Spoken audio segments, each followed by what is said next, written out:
سے زیادہ امید دلانے والی آیت، لا تقنطوا من رحمت اللہ، اللہ کی رحمت سے نا امید نہ ہو، مایوس نہ ہو. یہ سب سے زیادہ امید دلاتی ہے گناہگار بندے کو کہ اگر میرے گناہ جتنے بھی زیادہ ہیں لیکن رب نے دروازہ پھر بھی بند نہیں کیا ہے. تو قرآن مقدس کی کچھ آیتیں، سب سے عظمت والی آیت آیت الکرسی، اللہ لا الہ الا هو الحی القیوم. اسی طرح قرآن کریم کی سب سے زیادہ عظمت والی سورت ہے وہ سورت الفاتحہ ہے. کون سی سورت ہے؟ آپ دماغ حاضر رکھیں گے تو ہم یہ سفر اکٹھا کرتے جائیں گے اور قرآن و سنت کے یہ انوارات اپنے سینوں میں سمیٹتے جائیں گے. سب سے زیادہ عظمت والی سورت قرآن کی سورت الفاتحہ ہے.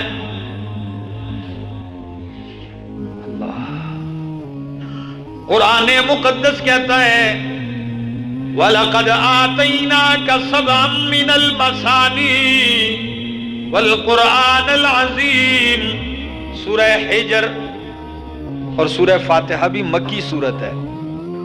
وَلَقَدْ آتَيْنَاكَ، فاتحہ کی عظمت بتا رہا ہوں قرآن سے، پھر حدیث کی طرف آؤں گا. البتہ تحقیق میرا پیغمبر، ہم نے آپ کو دی ہیں سبعا من المثانی، 7 دہرائی جانے والی آیتیں، والقرآن العظیم، اور قرآن عظیم دیا ہے. تو 7 دہرائی جانے والی آیتوں سے مراد سورت الفاتحہ ہے، جسے ہر نماز میں ہر رکعت میں دہرایا جاتا ہے. ایسا ہے کہ نہیں؟ اللہ، یہ سورہ فاتحہ 7 دہرائی جانے والی آیات، اور نبی کریم صلی اللہ تعالی علیہ وسلم سے اس کی عظمت سنیے ذرا. حضرت ابو سعید بن معلی رضی اللہ تعالی عنہ فرماتے ہیں میں مسجد میں نماز پڑھ رہا تھا، فدعانی النبی صلی اللہ علیہ وسلم، مجھے نبی کریم نے آواز دی. سعید بن معلی فرماتے ہیں میں نماز پڑھ رہا تھا، نبی علیہ السلام نے مجھے آواز دی. فلم اجبہ، میں نے جواب نہیں دیا، اور جب آیا تو نبی کریم نے فرمایا ابو سعید جب میں نے بلایا کیوں تاخیر کر دی، کیوں نہیں آئے فی الفور؟ فرمایا قلت، میں نے کہا کنت اصلی، میں نماز پڑھ رہا تھا، میں نماز پڑھ رہا تھا. قال، نبی کریم علیہ السلام نے فرمایا الم یقل اللہ، او ابو سعید کیا اللہ کا فرمان تو نے نہیں سنا؟ کیا اللہ نے نہیں فرمایا استجیبوا للہ وللرسول اذا دعاکم، جب اللہ اور اس کا رسول تمہیں بلائے تو فوراً حاضر ہو جایا کرو. اللہ، کیا عجیب استدلال ہے، قرآن کی آیت ہے. فرمایا ابو سعید کیا آپ نے نہیں سنا اللہ کا فرمان، جب اللہ اور اس کا رسول بلائے تو فوراً حاضر ہو جایا کرو. یعنی جب میں نے پکارا تو آپ کو نماز توڑ کے حاضر ہو جانا چاہیے تھا. قرآن کی آیت پڑھی، یہ تو آپ کو تنبیہ کر دی، ادب سکھلایا. اس کے بعد کیا فرمایا؟ ثم قال لی، پھر فرمایا ابو سعید کہتے ہیں نبی کریم نے فرمایا لأعلمنک سورۃ ہی اعظم السور فی القرآن، او میرا شاگرد ابو سعید، میں تجھے قرآن کی سب سے زیادہ عظمت والی سورت سکھلاؤں گا. اعظم سورۃ فی القرآن، قرآن کی سب سے زیادہ عظمت والی سورت سکھاؤں گا. قبل ان تخرج من المسجد، اس سے پہلے کہ تو مسجد سے نکلے. ثم اخذ بیدی، پھر میرا ہاتھ پکڑا نبی کریم علیہ السلام نے. فلما اراد ان یخرج، جب آپ مسجد سے نکلنے لگے، قلت، تو میں نے کہا یا رسول اللہ صلی اللہ علیہ وسلم، الم تقل لأعلمنک سورۃ ہی اعظم سورۃ فی القرآن، کیا آپ نے نہیں فرمایا تھا کہ آپ کی مسجد سے نکلنے سے پہلے میں قرآن کی سب سے زیادہ عظمت والی سورت آپ کو سکھاؤں گا؟ قالا، جواباً نبی کریم علیہ السلام نے فرمایا، الحمدللہ رب العالمین. سورہ فاتحہ پڑھی، فرمایا ہی السبع المثانی والقرآن العظیم الذی اوتیتہ، یہی وہ سبع المثانی ہیں، 7 دہرائی جانے والی آیتیں ہیں، اور یہی فاتحہ قرآن عظیم ہے.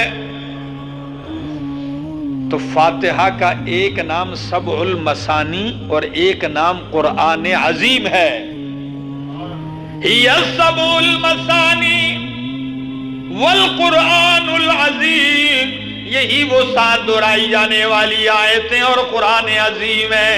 الذی اوتیتہ، جو مجھے دی گئی ہے، جسے مجھے نوازا گیا ہے. صحیح بخاری. اندازہ لگائیں کتنی عظمت والی آیت ہے، سورت ہے،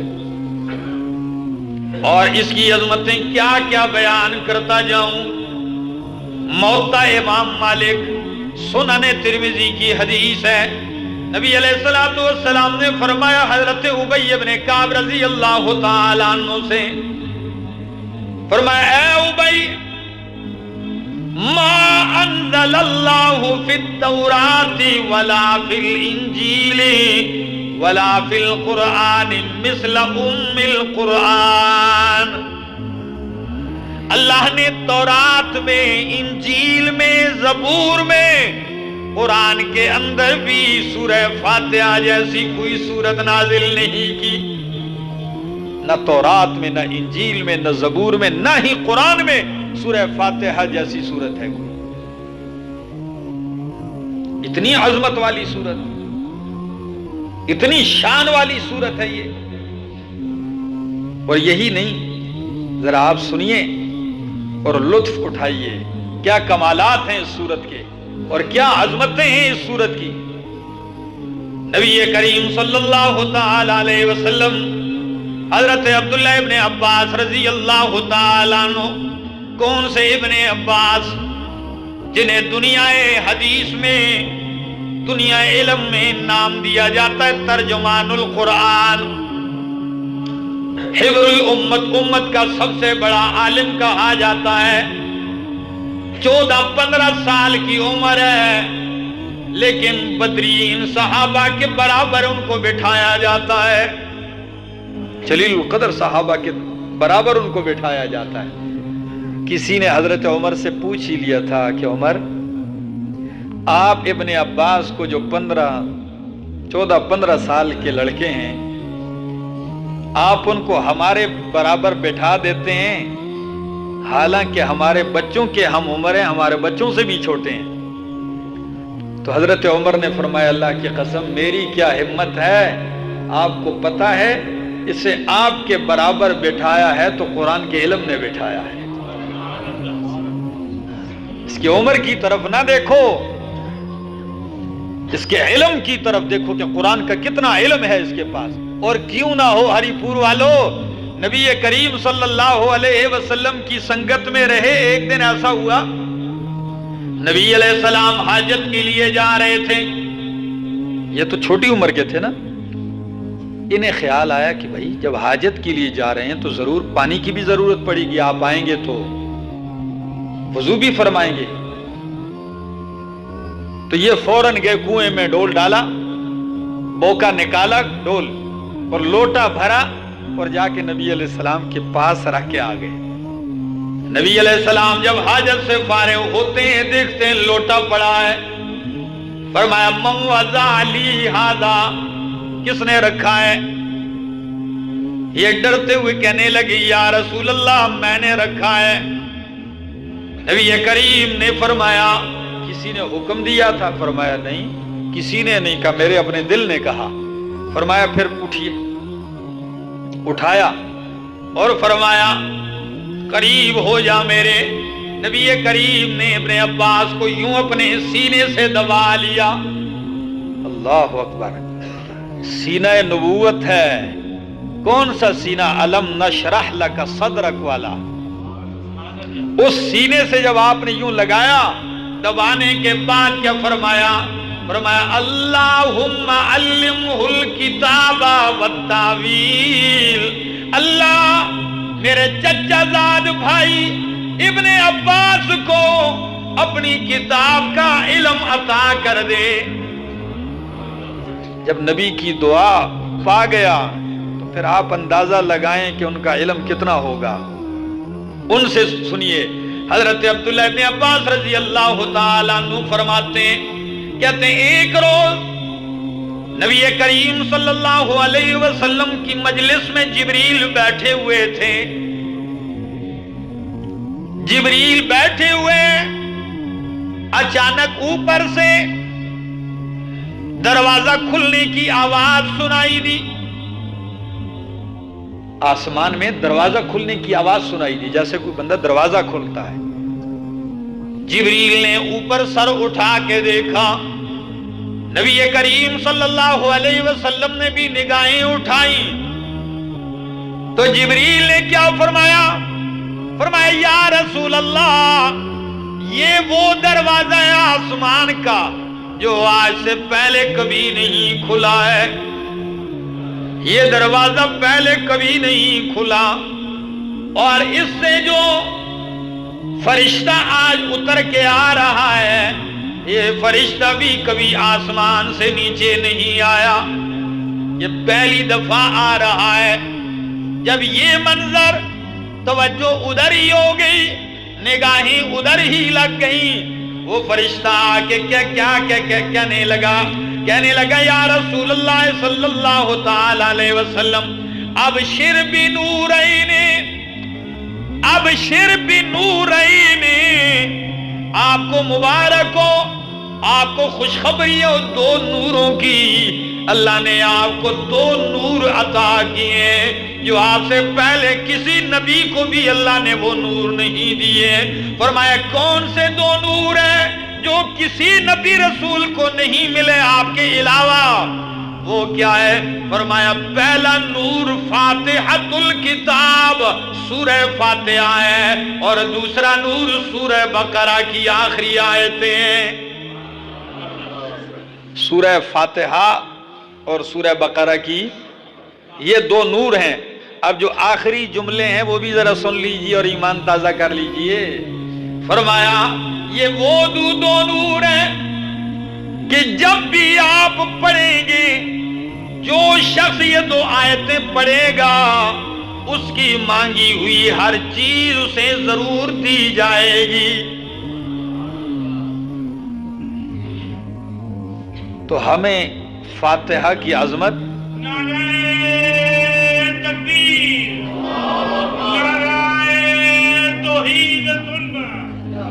دوستو توجہ ہے، آپ ذرا اندازہ تو لگائیں، ایک تو فاتحہ کی عظمت، سورہ بقرہ کی آخری آیتوں کی عظمت، دوسری آپ کے لیے ایک چیز مل گئی کہ فاتحہ پڑھ کے جب دعا کرو گے رد نہیں جائے گی۔ یہ صحیح حدیث ہے جو میں نے آپ کے سامنے پیش کی ہے، صحیح مسلم کی ہے۔ اللہ، تو یہ وہ نور ہے جو آپ کو دیا گیا ہے۔ اور کل کسی عالم کا ایک قول پڑھا، میں بڑا لطف اٹھایا اس سے۔ وہ کہتے ہیں یہ اس امت کی خصوصیت ہے، میرے نبی کی امت کی خصوصیت ہے، قرآن کی تلاوت صرف ان کو ملی ہے، فرشتوں کو بھی تلاوت نہیں دی گئی۔ آپ پورے احادیث کا ذخیرہ پڑھ لیں، آپ کو یہ تو ملے گا فرشتے کوئی سبحان اللہ پڑھتے ہیں، کوئی رکوع میں ہیں، کوئی سجدے میں ہیں، کوئی سبوح قدوس پڑھتے ہیں، لیکن آپ نے کبھی یہ نہیں سنا ہوگا کہ کوئی فرشتے تلاوتیں بھی نہیں۔ تلاوت قرآن یہ تحفہ، یہ اعزاز اللہ نے انسانوں کو دیا ہے، فرشتوں کو بھی نہیں دیا۔ تو جب فرشتوں کو بھی نہیں دیا تو جب انسان تلاوت کرتا ہے تو فرشتے کی بھی تڑپ ہوتی ہے کہ یہ قرآن پڑھے اور میں بیٹھ کے سنتا جاؤں۔ فرشتہ بھی اس طلب میں ہوتا ہے کہ کوئی انسان قرآن پڑھے اور ہم سننے آ جائیں۔ آپ نے میری زبان سے کئی دفعہ یہ سنا ہوگا کہ مجلس صحابہ میں فرشتے قرآن سننے کے لیے آیا کرتے تھے۔ اللہ، سورت فاتحہ کی بات کر رہا تھا، اعظم سورۃ فی القرآن، اور نسائی کی حدیث ہے، ترمذی کی حدیث ہے، نبی علیہ السلام نے فرمایا والذی نفسی بیدہ، قسم ہے اس ذات کی جس کے قبضہ قدرت میں میری جان ہے، ما انزلت فی التوراۃ ولا فی الانجیل ولا فی الزبور ولا فی القرآن مثلها، تورات، انجیل، زبور اور نہ ہی قرآن میں فاتحہ جیسی کوئی صورت اتاری گئی ہے۔ وَإِنَّهَا سَبْعٌ مِّنَ الْمَثَانِي وَالْقُرْآنُ الْعَظِيمُ، یہی 7 دہرائی جانے والی آیتیں اور یہی قرآن عظیم ہے۔ اور عظمت مزید سنیے، اللہ اکبر۔ حضرت ابو سعید خدری رضی اللہ تعالیٰ عنہ فرماتے ہیں ہمیں نبی کریم نے بھیجا تھا، چند آدمیوں کی جماعت تھی اور مجھے امیر بنایا تھا، سفر پہ بھیجا۔ سننے کی بات ہے، صحیح بخاری کی حدیث ہے۔ فرمایا ہم چلتے چلتے تھک گئے، ایک بستی سے ہمارا گزر ہوا، ہم نے بستی والوں سے قیام ضیافت کا مطالبہ کیا، ہماری مہمان نوازی تو کر دیں، تھکے ہیں، مجبوری ہے۔ فَأَبَوْا أَن يُضَيِّفُوهُمْ، انہوں نے انکار کر دیا، بھائی جاؤ اپنا کام کرو، ہم تمہاری کوئی مہمان نوازی نہیں کرتے۔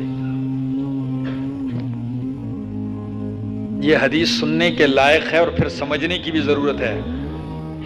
انکار کر دیا مہمان نوازی سے۔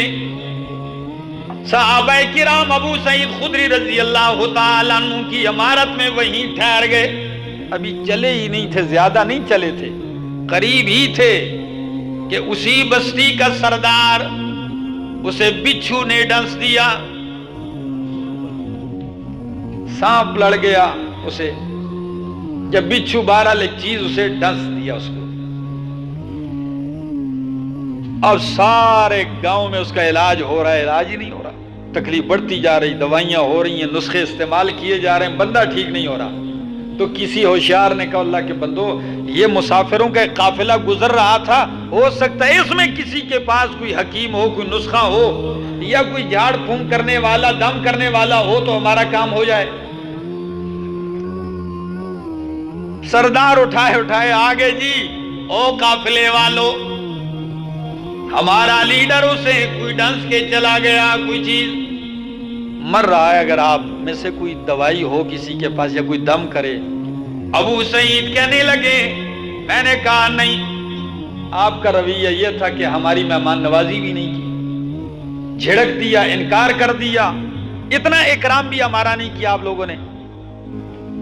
میں نہیں کرتا ہوں دم، ہے میرے پاس، میں کرتا نہیں ہوں، ہاں دم کروں گا ایک شرط پر کہ ہمیں کچھ عوض دو گے، بدلہ دو گے۔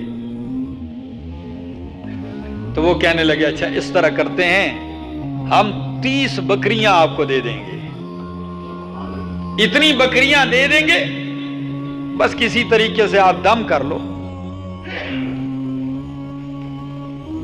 ابو سعید کہتے ہیں میں نے کہا لے آؤ، کہاں ہے جس کو ڈسا گیا ہے؟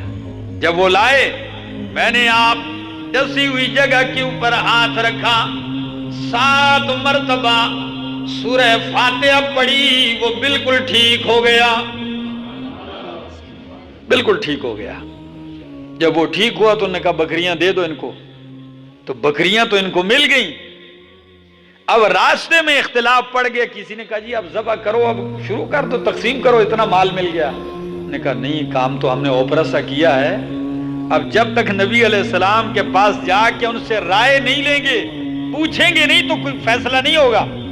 آگے فَذَكَرُوا ذَلِكَ لِلنَّبِيِّ صلی اللہ علیہ وسلم، آگے نبی کریم سے سارا واقعہ سنایا۔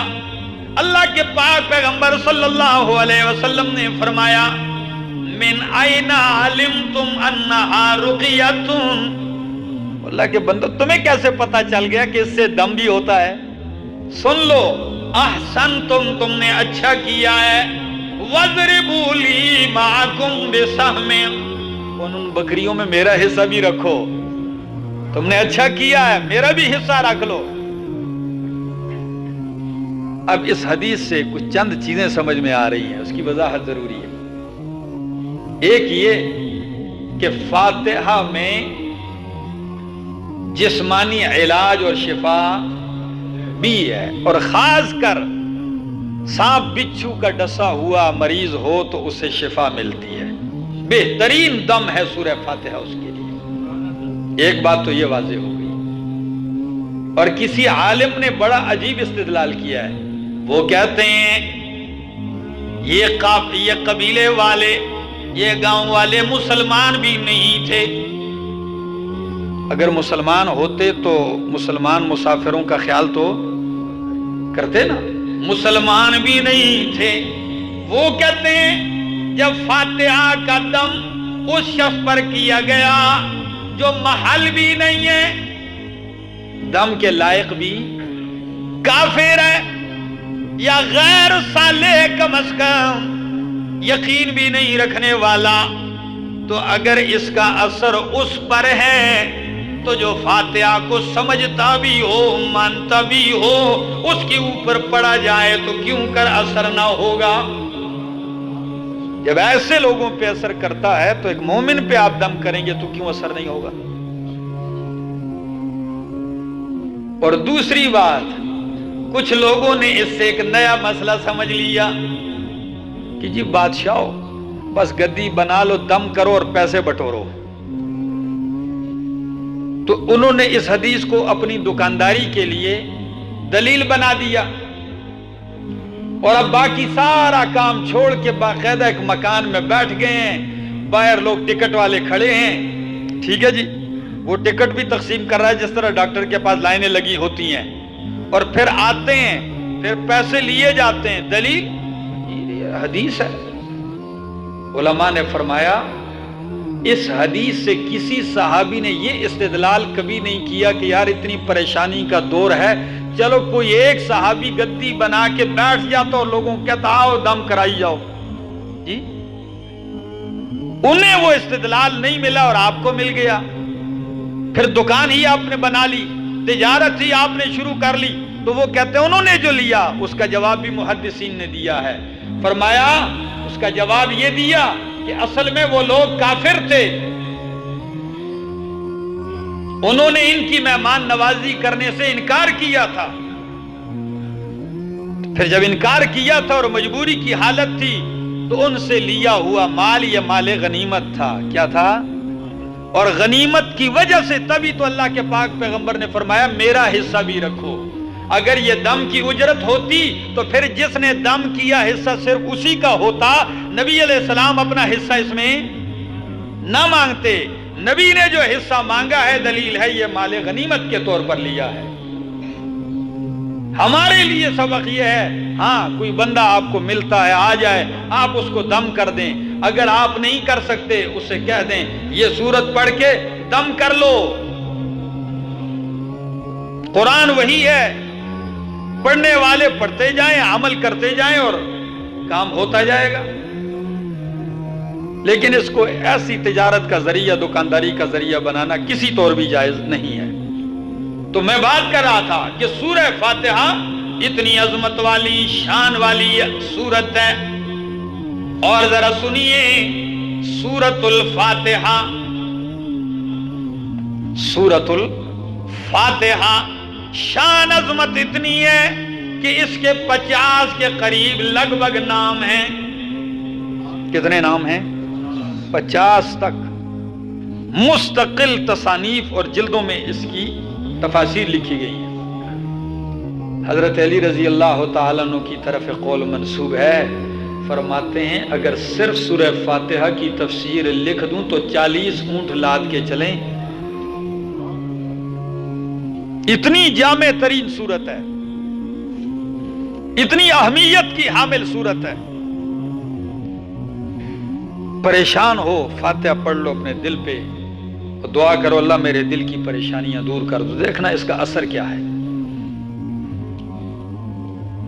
علامہ ابن قیم رحمہ اللہ بہت بڑے عالم، محدث، مفسر گزرے ہیں، شیخ الاسلام ابن تیمیہ رحمہ اللہ کے شاگرد ہیں، اور ایسی شاگردی کی اپنے استاد کی 16 سال تک۔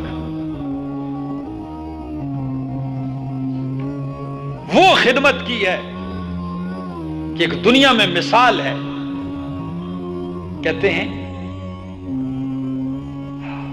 مکہ میں تھا عمرے کے لیے، بیمار ہو گیا تھا، طواف کے دوران یہ حالت تھی کہ میں چل نہیں سکتا تھا، اور یوں لگ رہا تھا کہ میرے دردوں سے میرے وجود کے اعضاء گرتے ہیں، ٹکڑے ہو رہے ہیں۔ میں نے سب کچھ، حرکت بھی مشکل تھی، بیٹھ گیا، زمزم کا پانی پاس لیا رکھا اور سورہ فاتحہ پڑھنا شروع کر دیا۔ کہتے ہیں بس پڑھتا گیا، اسی کو کام سمجھ لیا۔ کہتے ہیں میں نے خود اس کا اثر دیکھا، جہاں درد ہوتا وہاں فاتحہ پڑھتا جاتا، وہ درد وہاں سے یوں گرتا جیسے وجود پہ کنکریاں لگی اور وہ نیچے گر رہی ہیں۔ پڑھتا اور دم کرتا، درد سارے ختم ہو گئے۔ کہتے ہیں وہ زمزم کے پانی پہ جو دم کیا، جب اسے پیا تو میرے وجود میں اتنی طاقت آئی جو کسی دوا اور کشتے میں نہیں ہوتی۔ روحانی اور جسمانی بیماریوں کا علاج ہے سورہ فاتحہ۔ تو اس کا ایک نام سورۃ الفاتحہ ہے۔ سورۃ الفاتحہ افتتاحی سورت۔ سورہ فاتحہ اس لیے کہتے ہیں کہ قرآن کا افتتاح اسی سے ہوتا ہے، قرآن کریم کا مصحف میں آغاز اسی سے ہوتا ہے، اسی سے قرآن کا آغاز ہوتا ہے۔ اور ایک نام سورۃ الصلاۃ ہے۔ کیا نام ہے؟ سورۃ الصلاۃ، نماز والی سورت۔ اس سورت کو نماز کیوں کہا گیا ہے؟ آئیے وہ حدیث بھی سن لیجئے، اور پھر جب نماز پڑھو تو بقول علامہ ابن قیم رحمہ اللہ کے کہ جب نماز پڑھتے ہو تو ایسے فر فر فر گڑ کر کے نیچے نہ چلے جایا کرو، جیسے مرغی جو ہے وہ چونچ مارتی ہے اور دانے چگتی ہے، نہیں۔ وہ کہتے ہیں یہ تصور کر کے نماز پڑھو۔ کون سا؟ اللہ فرماتے ہیں قسمت الصلاۃ بینی و بین عبدی نصفین۔ ہری پور والو خدا را آج دل کی تختیوں پہ لکھ دیجئے یہ حدیث قدسی۔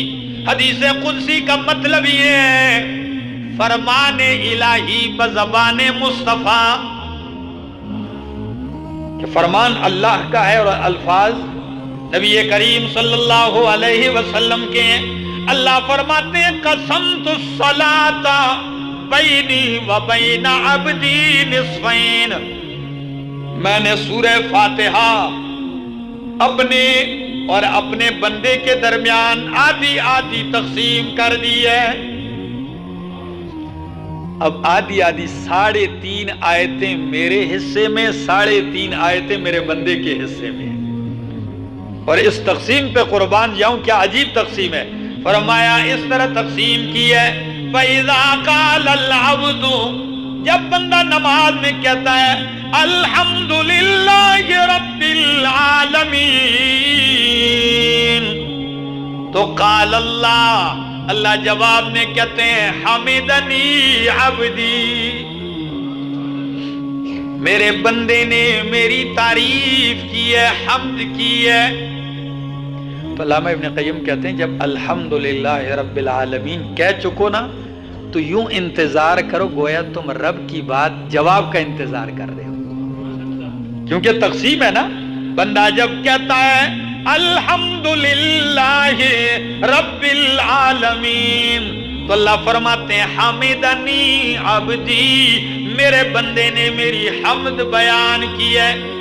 وَإِذَا قَالَ عَبْدِي، اور جب بندہ کہتا ہے الرحمن الرحیم قال اللہ، تو اللہ جواباً کہتے ہیں اثنا علی عبدی، میرے بندے نے میری ثنا بیان کی ہے۔ وَإِذَا قَالَ الْعَبْدُ، اور جب بندہ کہتا ہے مالک یوم الدین، کہ اللہ ہی مالک ہے روز جزا کا، تو قال اللہ، اللہ جواباً کہتے ہیں مجدنی عبدی، میرے بندے نے میری بزرگی بیان کی ہے۔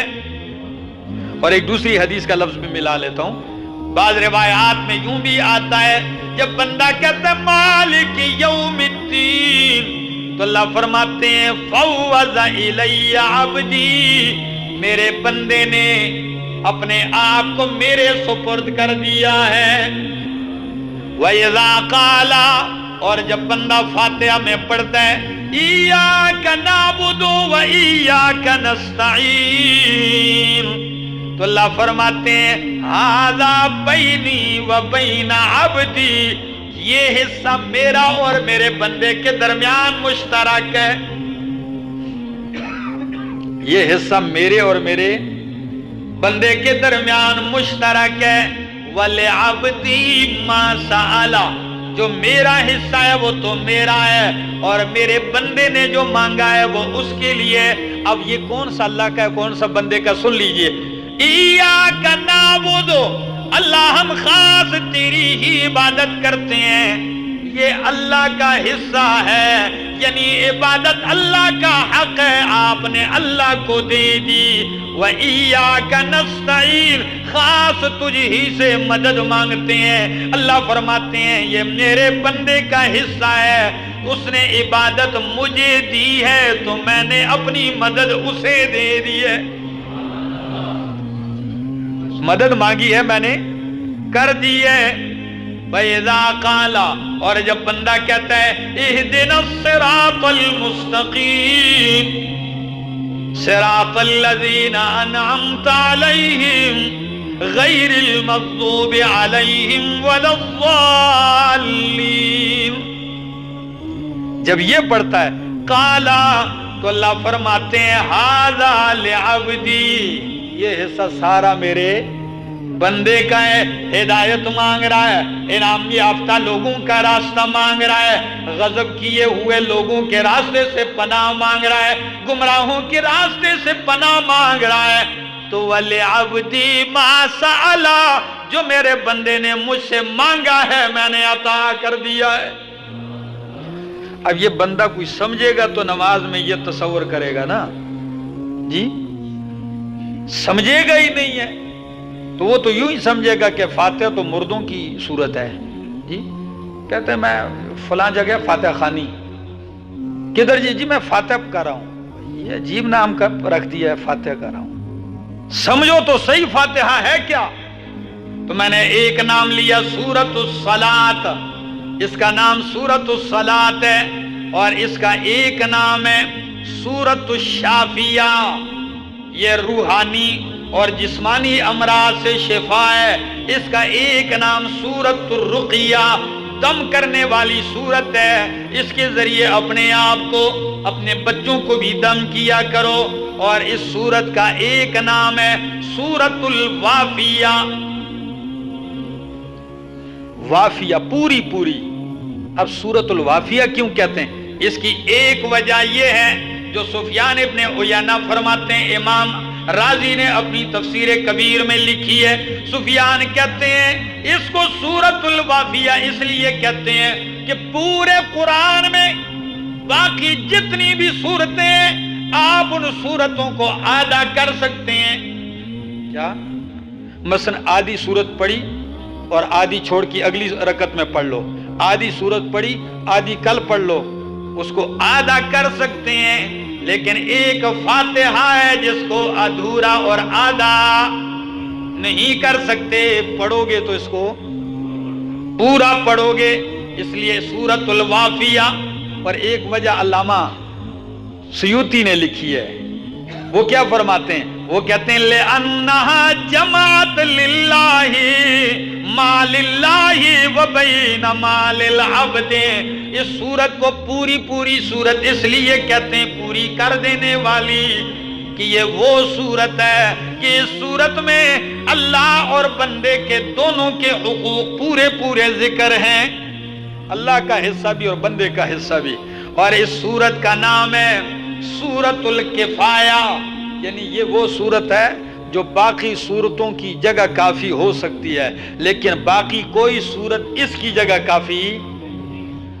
آپ سورہ فاتحہ کے بعد کوئی بھی سورت پڑھ سکتے ہیں، بقرہ پڑھو، آل عمران پڑھو، نساء پڑھو، مائدہ پڑھو، سورہ اخلاص پڑھو، کوئی پڑھو، لیکن فاتحہ کی جگہ کوئی سورت نہیں پڑھ سکتے، یہی پڑھی جائے گی. اور اس سورت کا ایک نام ہے تعلیم المسئلہ، مانگنے کی تعلیم. رب سے مانگنے کا طریقہ اس میں بتایا گیا ہے، اور کیا ہی خوب بتایا گیا ہے. ہری پور والوں، جب بندہ کسی سے کچھ مانگتا ہے تو کم از کم یہ تو ضرور تصور کرتا ہے کہ میں جس سے کچھ لینے جا رہا ہوں اس کے پاس میری ضرورت کی چیز ہے کیا، وہ دے سکتا ہے. ایک نمبر 2، اس کا احسان بھی مانتا ہے، تعریف بھی کرتا ہے. نمبر 3، پھر آخر میں اپنی کمزوری بھی ذکر کرتا ہے اور پھر مطالبہ کرتا ہے. ایسے ہی ہے، کبھی اس مانگنے والے کو بھی کسی نے دیا ہو جو آ کر ڈزا گاڑی کا شیشہ مانگے، دے 10 روپیہ، کہتے ہیں جا بھائی تیرے دینے ہیں میں نے. ایک دفعہ ہم سٹاپ پہ سگنل کی بتی ریڈ ہو گئی، ہم کھڑے ہو گئے، اتنے میں شیشے پہ اتنے زور سے دستک آئی، میں نے کہا پتہ نہیں اللہ خیر کرے کون ہے شیشہ توڑنے والا. جب شیشہ نیچے کیا کہ اللہ دا نام ہے، میں کہا اللہ دا نام ہے شیشہ نہ پڑیو. یہ کوئی مانگنے کا طریقہ نہیں، مانگنے کا طریقہ بتایا ہے. کتنا بہترین طریقہ، جب آپ کہتے ہیں کسی کے پاس السلام علیکم جی، اللہ نے آپ کو نوازا ہے، بہت کچھ ہے، مال ہے، سب ہے، صحت ہے، میں کمزور ہوں، ضرورت مند ہوں، اگر آپ میرے اوپر احسان کر دیں جی. جب یہ جملے کہتا ہے تو معمولی سا انسان بھی پگھل جاتا ہے، سخت دل بھی پگھل جاتا ہے کچھ نہ کچھ مانگنے والے کو. اللہ فرماتے ہیں پھر جب رب سے مانگتا ہے پہلے کہتے ہیں الحمدللہ رب العالمین. ساری خوبیاں، ساری حمدیں، ساری بڑائیاں کس کے لیے ہیں؟ صفات کار سازی اللہ کے لیے. رحمان بھی وہی، رحیم بھی وہی، رب العالمین بھی وہی ہے، قیامت کے دن کا مالک بھی وہی. پہلے رب کی شان کی بیائی بیان کرتا ہے، پھر آخر میں کہتا ہے ایاک نعبد و ایاک نستعین. اپنی کمزوری حاجت بھی بیان کرتا ہے، اللہ میری ساری کمزوریاں عاجزیاں تیرے سامنے ہیں. عبادت عجز ہے کہ نہیں؟ بولو. رب کے سامنے جھک جانے کا نام ہی تو عبادت ہے. اللہ تو اپنی کمزوری بیان کرتا ہے، رب کی شازوری اپنی کمزوری بیان کی. اب جب دونوں چیزیں ہو گئیں تو اب کیا کہتا ہے؟ کہتا ہے اہدنا الصراط المستقیم. اللہ مانگنے آیا بھی ہوں تو وہ چیز مانگنے آیا ہوں جو سب سے قیمتی ہے، وہ ہے ہدایت. تو اب ہدایت کا سوال کرتا ہے. تو فاتحہ وہ طریقہ ہے رب سے مانگنے کا. اس نیت سے پڑھو، پھر دیکھو ملتا ہے کہ نہیں ملتا. ایاک نعبد و ایاک نستعین کو سمجھ لو. امام ابن کثیر انشاءاللہ میں تفسیر اگلے جمعے کروں گا، آپ کے 14 طبق روشن ہوں گے انشاءاللہ. کیا عجائبات ہیں صورت میں. پورے کا پورا دین انہی 2 جملوں کے ارد گرد گھومتا ہے، ایاک نعبد و ایاک نستعین. ایسے معمولی جملے نہیں ہیں، سمجھنے کے ہیں. تو اس سورت کا نام سورۃ الکنز بھی ہے، خزانہ، بڑا خزانہ ہے. اور اس سورت کا نام سبع المثانی بھی ہے، اور اس سورت کا نام سورۃ الشکر بھی ہے. کیا ہے؟ تو وہی تو جملے ہیں، جب پانی پیتے ہو تو کیا کہتے ہو؟ الحمدللہ. اللہ. جب کوئی پوچھے کیا حال ہے تو کیا کہتے ہو؟ الحمد. کھانا کھانے کے بعد کیا کہتے ہو؟ الحمد. للہ، یہ وہ صورت ہے سورۃ الشکر، اور یہ صورت ہے سورۃ التفویض۔ اس میں بندہ اپنی ضرورتیں، اپنی حاجتیں اور اپنے آپ کو رب کے سپرد کر دیتا ہے۔ اور اس صورت کا نام صورت ہے اساس القرآن، قرآن کی بنیاد۔ کیا؟ اساس القرآن۔ اور اس صورت کا ایک نام ہے ام الکتاب، ایک نام ہے ام القرآن۔ بس یہ تین نام تقریباً جڑتے ہیں، خدا را توجہ چاہوں گا۔ اساس القرآن، ام القرآن، ام الکتاب۔ ام اصل کو کہتے ہیں، جڑ کو کہتے ہیں، بنیاد کو بھی کہتے ہیں، چونکہ ماں بندے کی جڑ ہے، اسی سے جنم لیتا ہے۔ بات سمجھ میں آ رہی؟ اسی سے جنم لیتا ہے ایک۔ اور جب بچے اکٹھے ہوتے ہیں تو کس کی طرف؟ بولو۔ گھر میں ایک بوڑھی ماں ہو، اگر 15 بھائی بھی ہوتے ہیں نا، تو ماں زندہ ہوتی ہے، سب کو باندھے رکھتی ہے، سب اسی کی طرف جڑتے ہیں، سمٹتے بھی اسی کی طرف ہیں، وہ جڑ ہوتی ہے۔ تو فاتحہ ام القرآن، قرآن کا اصل، قرآن کی بنیاد ہے۔ یہ کیوں کہا؟ اس لیے کہ سارا قرآن سمیٹو تو فاتحہ میں آ جاتا ہے۔ قرآن پورے کا پورا فاتحہ میں پڑھا ہے۔ اللہ اکبر۔ اور قربان جاؤں، میرے شیخ کے والد کے شیخ مولانا حسین علی الوانی رحم اللہ کہتے ہیں ساری آسمانی کتابوں کا خلاصہ نچوڑ قرآن میں ہے۔ پورے قرآن کا نچوڑ حوامیم سبع، جو 7 سورتیں جو حامیم سے شروع ہوتی ہیں، اور حوامیم سبع کا خلاصہ سورۃ الفاتحہ میں ہے۔ سورہ فاتحہ کا خلاصہ بسم اللہ الرحمن الرحیم میں ہے، اور بسم اللہ کا خلاصہ اس با میں ہے۔ یہ انشاءاللہ جب میں جمعے کو کھولوں گا کہ با کے اندر کیسے ہے، تو آپ کو پتا چلے گا کہ یہ با کیسی با ہے۔ تو اس کا ایک نام ام القرآن ہے، قرآن کا مغز ہے، قرآن کی مخ القرآن بھی کہتے ہیں۔ پورے قرآن کے مضامین سورہ فاتحہ میں، اسی لیے اس کو قرآن کی شروع میں رکھا گیا ہے۔ اور اگر آپ غور کریں تو جب آپ پہلا پارہ ہے، پہلے پارے پہ جو نام آتا ہے وہ کیا نام ہوتا ہے؟ فاتحہ کا نام نہیں۔ پہلے پارے پہ کون سا نام لکھا جاتا ہے؟ الف لام میم۔ کیوں؟ اس کو بالکل الگ بطور مقدمہ ذکر کیا ہے، پارے کے ساتھ بھی نہیں شامل کیا، بالکل الگ رکھا ہے کہ یوں سمجھ لیجئے یہ پڑھ لو۔ اگر پورے قرآن سورہ فاتحہ کی تفصیل چاہیے تو باقی 113 سورتیں سورہ فاتحہ کی تفسیر ہیں۔ یہ اتنی اہم سورت ہے۔ اللہ ہمیں اس کے سمجھنے کی توفیق عطا فرمائے، اس پر عمل کی توفیق عطا فرمائے۔